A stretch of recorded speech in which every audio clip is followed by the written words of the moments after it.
ठीक है, अब मैं प्रभाकर की तरफ रुख लेता हूं। प्रभाकर, आपसे मैं आपका विश्लेषण जानना चाहूंगा, और क्योंकि हम आज विजयदशमी के ऊपर चर्चा कर रहे हैं और कोशिश कर रहे हैं कि इस देश की सियासी पार्टियों ने जो वादे किए थे, जो संकल्प किए थे कि इस देश में जो जो बुराइयां हैं, जो जो मुद्दे हैं जिनसे आम जनता को नुकसान हो रहा है, हम उन पे काम करेंगे। इस देश की सियासी पार्टियों ने नारा दिया कि इंदिरा लाओ, गरीबी हटाओ, लेकिन आज भी इस देश में गरीबी बनी हुई है। हंगर इंडेक्स इसका पुष्टि भी कर रहा है। इस देश में एक पार्टी ने नारा दिया कि बहुत हुई महंगाई की बार, अब की बार मोदी सरकार, लेकिन आज भी इस देश में महंगाई किस तरह से लोगों को तंग कर रही है, परेशान कर रही है, यह भी जान रहा है। इस देश में सियासी पार्टियों ने कहा कि हम देश के आम जन को एक नजर से देखते हैं, लेकिन आज भी इस देश में कभी धर्म के नाम पे दंगे हो रहे हैं, मणिपुर में क्या हो रहा है, और कभी जातियों के नाम पे लोगों को बांटा जा रहा है। तो ये भी आप देख रहे हैं, ओबीसी कार्ड कौन खेल रहा है। तो ये माने कि विजयदशमी के मौके पर क्या वो जो मुद्दे देश की सियासी पार्टियों ने उठाए थे, क्या वाकई में उन पे वो खरे उतरे हैं, या फिर आम आदमी को जो उनके सरोकार से मुद्दे हैं, बेरोजगारी, अर्थव्यवस्था, हेल्थ, शिक्षा, उन मुद्दों से भटकाकर किसी दूसरी दिशा की तरफ ले जाने की कोशिश की जाती है। प्रभाकर।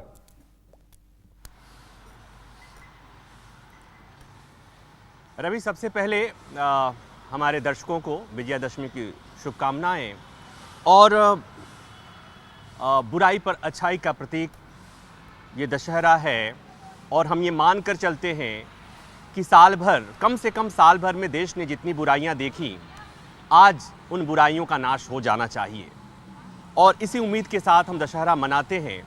लेकिन रवि, आपने जितनी बातें गिनाई कि उस त्रेता में जो रावण था उसके 10 सिर थे, अभी कलयुग के रावण के पता नहीं कितने सिर हैं। अलग अलग राज्यों में उसके सिरों की संख्या बढ़ती जाती है। अलग अलग समय में अलग अलग तरह का उसमें दुर्गुण अवगुण आते जा रहे हैं, और यहीं पर हमारे पॉलिटिकल क्लास की अहमियत और ज़रूरत महसूस होती है। अगर मैं एक बात कहूँ संकेतों के तौर पर, कि अगर उस समय रावण के समय में, भगवान राम के समय में अगर सियासत होती तो शायद रावण का वध तब नहीं हुआ हो पाता। आज जो स्थिति है, जिस तरह से ज़मीनी मुद्दों पर, आम जनता के मुद्दों पर जिस तरह से सियासत होती है, जिस तरह से गैर जरूरी सियासत होती है, अगर उस समय त्रेता में भी सियासत होती तो शायद भगवान राम रावण का वध नहीं कर पाते। और इसीलिए मैं कहता हूं कि कुछ मुद्दे ऐसे होते हैं जहां पर सियासत नहीं होनी चाहिए। वो मुद्दे हैं आम जनों से जुड़े हुए मुद्दे, जो देश की आवाम से जुड़े हुए मुद्दे। आपने बात की महंगाई की। महंगाई से अब एक ही बात समझ लीजिए रवि, कि त्योहारी सीजन में सबसे ज़्यादा महंगाई की पिंच चुभती है, दर्द होता है, तो महंगाई है। अब वर्ल्ड हंगर इंडेक्स में वो ठीक है कि मौजूदा सरकार ने उस इंडेक्स को नहीं माना, लेकिन ये सही है कि हमारे देश की जो छवि बनाई गई है, या उस रैंकिंग में जो भारत की स्थिति बताई गई है, वो बहुत ठीक नहीं है।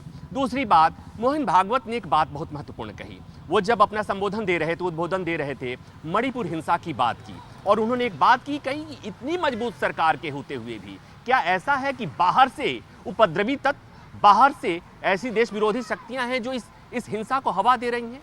तो उन्होंने एक और बात कही कि ऐसा क्यों हो रहा है, क्या राजनीतिक इच्छा शक्ति की कमी है, और अगर ऐसा है तो कौन सोचेगा। केवल सियासत, ऑपोजिशन उस पर शोर मचाएगा और सरकार उस शोर को खारिज कर देगी, इससे बात बन जाएगी? तो नहीं बनेगी। दूसरी तीसरी महत्वपूर्ण बात, इस देश में शायद ही कोई राज्य हो जहां महिलाओं के खिलाफ अत्याचार नहीं होता हो।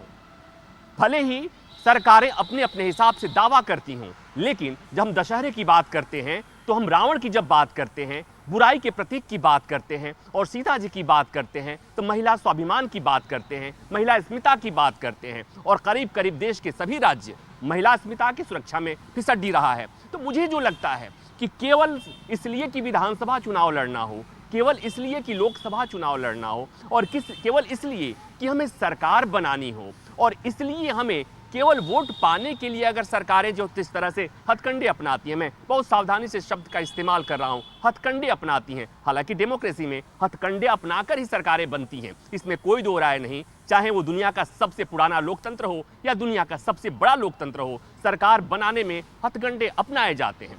लेकिन बात वहीं आती है, क्योंकि आज दशहरा का दिन आपने जो बातें कही कि इस देश में बात हुई कि छुआछूत हटाओ, इस देश में बात की गई गरीबी हटाओ, इस देश में बात की गई कि भुखमरी हटाओ, लेकिन अभी भी ये समस्याएं जो हैं समय समय पर ये चित्कार करती हैं, मुंह चिढ़ाती हैं उन सरकारों को, चाहे वो केंद्र में बैठी हुई सरकारें रही हों या राज्य में बैठी हुई सरकारें रही हैं। और मुझे लगता है रवि कि यही एक ऐसा मसला है जहां पर देश की आम आवाम के हितों का मसला हो, उनके हक का मसला हो, वहां पर सियासत नहीं होनी चाहिए। बाकी आप सियासत करने के लिए आपके पास तमाम मसले हो सकते हैं, तमाम मुद्दे हो सकते हैं, लेकिन यहाँ तो एक फैशन बन गया है कि लोग यहाँ पर रावण के पक्ष में खड़े हो रहे हैं। लोग ये कहते हैं कि हमारा रावण अच्छा है, वो कहते हैं कि तुम्हारा रावण बुरा है, मेरा रावण अच्छा है। रावण का भी सियासी बंटवारा हो गया है। और मुझे यही लगता है रवि कि आज जब रावण का दहन होगा, रावण अट्टहास कहेगा कि चलो इस कलयुग में कुछ लोग हमारे पक्ष में भी खड़े हैं, और तभी ये एक भय की स्थिति है, एक निराशा की स्थिति है ये रवि, कि मुझे लगता है कि कम से कम रावण यानी कि समाज की जितनी कुरीतियां हैं, जितनी कुरीतियां जो देश के लोगों को, देश हित को प्रभावित करती हैं, उस रावण का नाश करने में कम से कम सियासत नहीं होनी चाहिए। सभी पार्टियों को एक साथ खड़ा होकर के रावण का नाश करना चाहिए।